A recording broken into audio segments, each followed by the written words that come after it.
लीना को देखते हैं जो पेंटिंग कर रही होती है। उसी समय लीना के पिता घर आते हैं। लीना के पिता लिथुआनिया के लोगों के नकली पेपर्स बनाकर उन्हें यहाँ से दूसरे देश भेजने का काम करते हैं। लीना अपने मॉम डैड और छोटे भाई के साथ रहती है। लीना के पिता उसे एक स्केच किट गिफ्ट करते हैं आने वाले आर्ट कंपटीशन में हिस्सा लेने के लिए, मगर लीना मना कर देती है। वो अपने पिता से कहती है कि मैं इतनी अच्छी ड्राइंग नहीं बनाती और उस कंपटीशन में वैसे भी बहुत अच्छे अच्छे आर्टिस्ट आएंगे। पर उसके पिता उसे हिम्मत देते हुए कहते हैं कि मुझे तुम पर पूरा भरोसा है। अब सभी खाना खाने साथ बैठते हैं। लीना के पिता लिथुआनिया में होने वाले हादसों के बारे में उन्हें बताते हैं। रात को लीना के मॉम डैड का बहुत झगड़ा हो जाता है। झगड़ा इतना बढ़ जाता है कि लीना के पिता घर छोड़कर चले जाते हैं। अगले दिन जब लीना अपनी मॉम और छोटे भाई के साथ घर में अकेली होती है, तभी सोवियत के लोग वहाँ आते हैं और वो सभी को ज़बरदस्ती एक ट्रक में बिठा देते हैं। लीना के परिवार के साथ उनके आसपास के लोगों को भी बिठा दिया जाता है। ट्रक में लीना की मॉम सभी से पूछती है, क्या किसी ने मेरे पति को देखा? पर वहाँ पर बैठे सभी लोग मना कर देते हैं। तभी एक आदमी कहता है कि हम सबको पकड़ लिया गया है और अब सोवियत के लोग हमें मार देंगे। दरअसल ये वर्ल्ड वॉर 2 का वक्त चल रहा है और इस वक्त में जर्मनी की और सोवियत की आपस में जंग चल रही है। सोवियत यूनियन के लोग लिथुआनिया के लोगों को गद्दार समझते हैं, इसीलिए वो उन्हें पकड़ रहे होते हैं। तभी कुछ सोल्जर्स एक लेडी को ज़बरदस्ती पकड़ कर लाते हैं। उस लेडी के हाथ में एक छोटा बच्चा भी होता है। वो लोग उसे भी ट्रक में बैठा देते हैं। अगली सुबह सभी को एक रेलवे स्टेशन पर लाया जाता है। यहाँ एक सोल्जर लीना के छोटे भाई को उनसे अलग करने की कोशिश करता है। वो कहता है कि इसे आदमियों के साथ रखा जाएगा। लीना की माँ अपनी सिल्वर वॉच उस सोल्जर को दे देती है। वो कहती है कि मेरे बच्चे को मेरे साथ रहने दो। सोल्जर उसे वहीं रहने देता है। सभी को एक मालगाड़ी में बंद कर दिया जाता है। लीना एक छोटी सी खिड़की से एंड्रियस को देखती है, जो उसका दोस्त है, जो उसी के साथ उसी के स्कूल में पढ़ता है। सोल्जर्स उसे मार रहे होते हैं और इसके बाद सोल्जर्स एंड्रियस को भी गाड़ी में डाल देते हैं। लोगों का सारा सामान और खिलौने पीछे छूट जाते हैं। ट्रेन में लीना एंड्रियस से पूछती है, इस गाड़ी में कितने डब्बे हैं? एंड्रियस कहता है कि मुझे नहीं पता, शायद 5 होंगे। लीना कहती है, क्या तुम चेक करके आ सकते हो कि मेरे पिता किस डब्बे में हैं? वो इस गाड़ी में जरूर होंगे। ये सुनकर एंड्रियस हंसने लगता है। लीना उससे कहती है कि मेरी मदद करो। एंड्रियस कहता है, ये दिन का समय है, सोल्जर्स हर एक डब्बे में मौजूद हैं। अगर हमने तुम्हारे पिता को ढूंढ भी लिया तो हम कुछ नहीं कर सकते। वहीं सोल्जर्स का सीनियर एक एक करके सभी के नाम लेता है। सीनियर जब सिरिट्स्की का नाम लेता है तो वो कहता है कि तुम यूक्रेनियन हो। सिरिट्स्की कहता है कि मेरी माँ थी पर अब वो मर चुकी है और मैं पूरी तरह से सोवियत का हिस्सा हूँ। सीनियर कहता है कि आज से मैं तुम्हारा कमांडर हूँ, जो मैं कहूँगा तुम सबको वही करना होगा। कल सुबह हम अल्टाई के लिए निकलेंगे। ट्रेन में लीना उसकी ज़िंदगी के अच्छे पलों को याद करने लगती है। वो उन पलों को याद करती है जब वो अपनी फैमिली के साथ बहुत खुश थी। उसके सारे अच्छे पल धीरे धीरे पीछे छूट रहे हैं। सुबह होते ही ट्रेन अल्टाई के लिए निकल जाती है।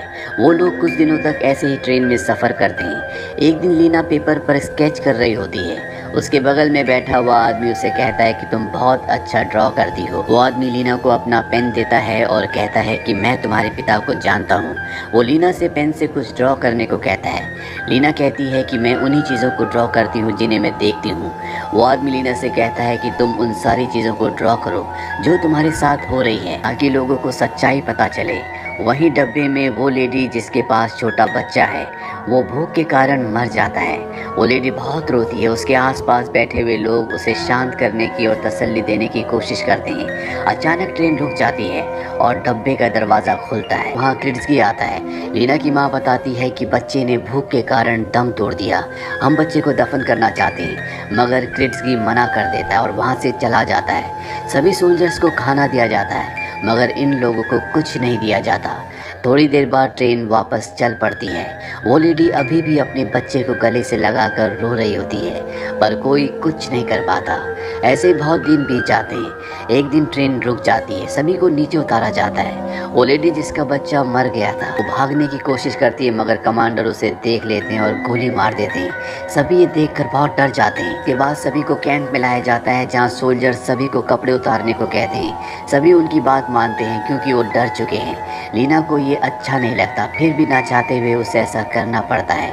उसी समय एक सोल्जर लीना के पास आता है और उससे बदतमीजी करने लगता है। उसकी किस्मत अच्छी होती है कि वहाँ पर क्रिट्सकी आ जाता है। वो सोल्जर को ऐसा करने से मना करता है और लीना और उसकी मॉम को दूसरी तरफ जाकर नहाने को कहता है। इसके बाद कमांडर सभी को हॉल में इकट्ठा करता है। वो कहता है कि तुम सभी देशद्रोही हो, तुम्हारी सज़ा मौत है। मैं सभी को a life sentence of labour दे रहा हूँ। यहाँ मौजूद हर किसी को काम करना होगा। अगर तुमने नहीं किया तो तुम्हें खाना नहीं मिलेगा। अगर किसी ने भागने की कोशिश की तो उसे मार दिया जाएगा। कमांडर सभी को एक पेपर दिखाते हुए कहता है कि अगर तुम लोगों ने ये साइन कर दिया तो तुम्हारी सज़ा 25 साल कम कर दी जाएगी। लीना की माँ सभी से कहती है कि इस पर साइन मत करना, वरना तुम अपने आप से गद्दारी करोगे। कमांडर एक सोल्जर से कहता है कि अगर इन लोगों ने साइन नहीं किया तो इन्हें सोने मत देना। ये कहकर कमांडर वहाँ से चला जाता है। देखते ही देखते रात हो जाती है और एक एक करके लोग साइन करके वापस चले जाते हैं। अगली सुबह सभी को ग्राउंड में लाया जाता है और उनसे माइनिंग करवाई जाती है। लीना काम कर रही होती है, तभी एक लेडी उसके पास आती है और उसे बताती है कि एंड्रियस आलू चुराते हुए पकड़ा गया। उन लोगों ने उसे बहुत मारा और जेल में डाल दिया। यहाँ इन लोगों के लिए खाने के लिए कोई भी प्रॉपर खाना नहीं था। काम खत्म होने के बाद सभी को तराजू में तोलकर ब्रेड दी जाती थी। वहीं कुछ सोल्जर्स खाना खा रहे होते हैं। लीना उनके पास जाकर पूछती है, क्या तुम्हें पता है वो लड़का कहाँ है जो आलू चुराते हुए पकड़ा गया था? क्रिट्सकी लीना की पानी की बकेट गिरा देता है और उसे वहाँ से जाने को कहता है। इसके बाद एंड्रियस को ग्राउंड पर काम करने के लिए छोड़ दिया जाता है। एंड्रियस के पिता उसे देखते हैं और उसके पास आते हैं। उसके चेहरे पर काफी घाव के निशान थे। वहीं रात के वक्त कमांडर लीना की माँ को बात करने के लिए बुलाता है। वो बाहर बैठकर इंतजार कर रही थी। क्रिट्सकी भी वहीं होता है। उन्हें कहता है कि कमांडर तुम्हें जो भी करने को कहे उसे हाँ कह देना। लीना की माँ कहती है कि तुम भी उन्हीं में से एक हो। क्रिट्सकी कहता है कि अगर मैंने वर्दी पहनी है तो अपनी मजबूरियों की वजह से। वो उसे कुछ कार्ड्स देता है और कहता है कि तुम इससे 2 बार राशन ले सकती हो। लीना की माँ वो कार्ड्स ले लेती है। तभी कमांडर उसे अंदर बुलाता है। कमांडर कहता है कि तुम्हें रशियन भाषा आती है, तुम ट्रांसलेशन में हमारी मदद कर सकती हो, मगर लीना की माँ उसे मना कर देती है। अगले दिन लीना काम कर रही होती है। तभी वो वहाँ एक लेडी को आलू चुराते हुए देखती है। लीना उसके पास जाती है। वो उन्हें अपनी ड्राइंग्स दिखाती है और कहती है कि आप ट्रेड पोस्ट पर जाती हैं, क्या आप किसी के जरिए ये ड्राइंग्स मेरे पिता को पहुंचा सकते हैं? मगर वो लेडी उस पर गुस्सा हो जाती है और उसे वहां से जाने को कहती है। रात में लीना का दोस्त एंड्रियस उसके पास आता है। उसके पास लीना के परिवार के लिए कुछ ब्रेड्स होती है जो वो उसके लिए लाया होता है। एंड्रियस लीना को कुछ पेपर और पेंसिल भी देता है। वो दोनों बाहर बैठे होते हैं। लीना उसे ट्रेन में बनाई गई कुछ ड्राइंग्स दिखाती है। थोड़ी बातचीत के बाद लीना जाने लगती है। एंड्रियस कहता है कि मैं कल फिर आऊँगा। अगली सुबह सभी काम कर रहे होते हैं। तभी कमांडर वहाँ आता है। वो आलू वजन करता है और सभी से कहता है कि इसमें कम क्यों है। कमांडर सभी को देखता है। वो एक लेडी से कहता है कि तुम डर रही हो। उसे चेक करने के बाद उस लेडी के पास आलू मिल जाते हैं। अब उस लेडी को कुछ समझ में नहीं आता, इसीलिए गुस्से में कह देती है कि लीना के पास मैप है और कुछ ड्राइंग्स भी हैं। वो यहाँ से भागना चाहती है और सभी को बताना चाहती है कि यहाँ पर क्या हो रहा है। कमांडर क्रिट्सकी से पूछता है कि इसे क्या सज़ा देनी चाहिए। क्रिट्सकी कहता है कि आज हम इसे खाना नहीं देंगे और कमांडर क्रिट्सकी से कहता है कि इसे गोली मार दो। क्रिट्सकी ये नहीं करना चाहता पर उसे कमांडर की बात माननी पड़ती है। वो उस लेडी को गोली मार देता है। कमांडर कहता है कि इस हफ्ते किसी को भी राशन नहीं दिया जाएगा। इसके बाद कमांडर लीना को बुलाता है और उसकी ड्राइंग्स देखता है। वो लीना से कहता है कि मेरी ड्राइंग बनाओ। लीना उसका स्केच बनाती है। कमांडर अपना स्केच देखकर बहुत गुस्सा हो जाता है क्योंकि लीना ने उसका चेहरा मॉन्स्टर की तरह बनाया था। इसके बाद सोल्जर्स लीना के घर पर जाते हैं और उसके घर की तलाशी लेते हैं और लीना की सारी ड्राइंग्स जला देते हैं। लीना अपनी आंखों के सामने सारे पेपर्स जलते हुए देखती है। दिन क्रिसमस का दिन होता है। एंड्रियस लीना के घर आता है। वो सभी साथ डिनर करते हैं। बाहर आने के बाद लीना और एंड्रियस किस करते हैं। अगले दिन क्रिट्सकी लीना के घर आता है। लीना की माँ घर में अकेली होती है। क्रिट्सकी लीना की मॉम को कुछ पेपर्स दिखाता और कहता है कि तुम यहाँ पर अपने पति की गलतियों को भुगत रही हो। तुम्हारे पति लोगों के नकली पेपर्स बनाकर उन्हें देश से निकालने का काम करते थे, उनकी मदद करते थे। क्रिट्सकी कहता है कि यहाँ आने से पहले ही तुम्हारे पति को गोली मार दी गई थी। वो उसके पास आने की कोशिश करता है मगर लीना की माँ उसे अपने से दूर कर देती है। दरअसल क्रिट्सकी की उस पर गलत नज़र होती है। वो उसके साथ ज़बरदस्ती करने लगता है। लीना की माँ कहती है तुम कुछ भी कर लो, मैं तुम्हारी कभी नहीं हो सकती। ये सुनकर क्रिट्सकी बिना कुछ कहे वहाँ से चला जाता है। लीना की माँ अपने पति को याद करती है और बहुत दुखी होती है। अगले दिन क्रिट्सकी कमांडर के साथ बैठा होता है। कमांडर कहता है कि मैं तुम्हें लीडर के तौर पर प्रमोट करता हूँ, तुम्हें आइसलैंड जाना होगा, तुम्हारे साथ और भी बहुत सारे लेबर यहाँ से जाएंगे, जिसमें लीना, उसका भाई और उसकी मॉम भी शामिल होंगी। अगली सुबह सारे लेबर्स को ट्रेन में डाल दिया जाता है। ट्रेन स्टार्ट हो जाती है।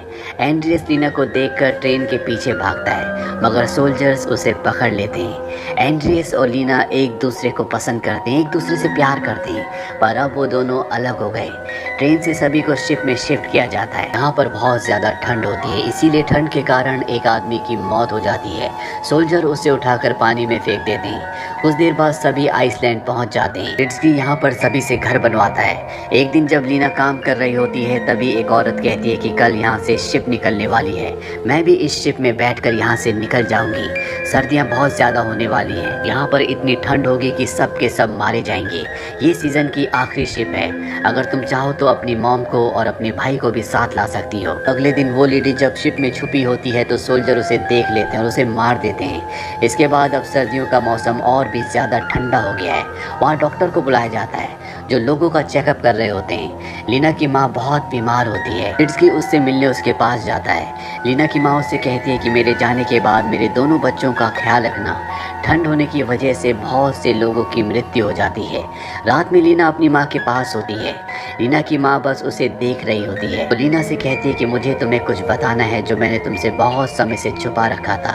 लीना की माँ उसे कहती है कि तुम्हारे पिता अब इस दुनिया में नहीं रहे। ये सुनकर लीना रोने लगती है।